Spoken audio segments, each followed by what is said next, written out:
Alright class, this is the last two problems for these videos, exercise 9 and exercise 10.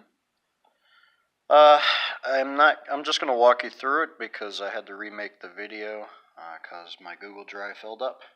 But anyway, here we go. Black holes are suspected when a visible star is being noticeably pulled by an invisible partner more than 3 times as massive as the Sun. If a red giant dying star is gravitationally accelerated at 0.075 meters per second squared toward an object that is 9.4 times 10 to the 10th meters away, how large a mass must the unseen body possess? Okay, so let's just conceptualize that. So we have an unseen mass. It's 9.4 times 10 to the 10th meters away from this dying star. This dying star is gravitationally being accelerated towards the unseen mass. The equation that we're going to use is the original equation that we have been working with. Little g equals big G times m over distance squared. And we're rearranging that to solve for big M. And I did that over here. So the gravitational acceleration, little g, equals the gravitational force constant times the mass of the unseen body over the distance squared, the distance between them. So that distance between them is right there. We know the gravitational force constant, 6.67 times 10 to the negative 11 Newton meter squared per second, Newton meter squared per kilogram squared. And where did we get this equation? Remember that we got this equation from the force between, the gravitational force between two objects equation. And because the little m appears on both sides of the equation, we're able to cancel them out, giving us that. We rearrange it to solve for the mass of the unseen body, and then we can just plug our numbers in.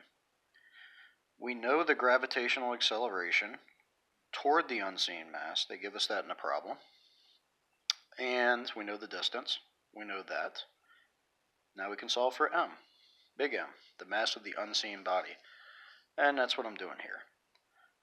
Plug in the gravitational acceleration. Plug in your distance squared. Plug in your gravitational force constant. And then you get your mass. Now, the next part of the problem is how many times more massive is the object than the Sun? Well, how many more times? We need to know the Sun's mass, which they give us over here. MS, mass of the Sun, equals 2 times 10 to the 30th kilograms. Our unseen body's mass is bigger, so we're going to go ahead and divide the unseen body mass by the mass of the Sun to get how many times more massive is the object than the Sun.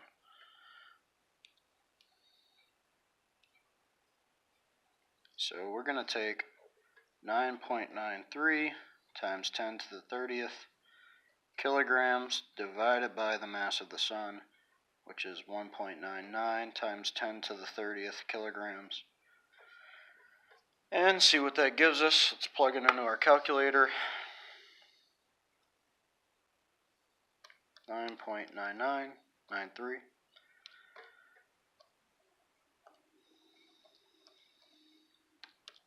.93 times 10 to the 30th divided by 1.99, 10 to the 30th, 4.9899. We have 3 significant digits there. All of these calculations were limited to 2 significant digits based on the distance that we had calculated. So actually, I shouldn't even have that 9.93 there. It should just be 9.9 times 10 to the 30th. So let me redo that calculation with the appropriate significant digits. Let's delete that.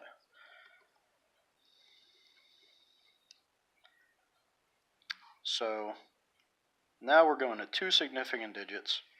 4.97 is the answer. 4.97, excuse me. And that's three significant digits. That's why I wrote that 3 there. And we can't do three significant digits because our calculations used a factor of two significant digits earlier. So this should be rounded to the first decimal place, giving us 5.02 significant digits. Our unseen body mass is 5 times more massive than the sun.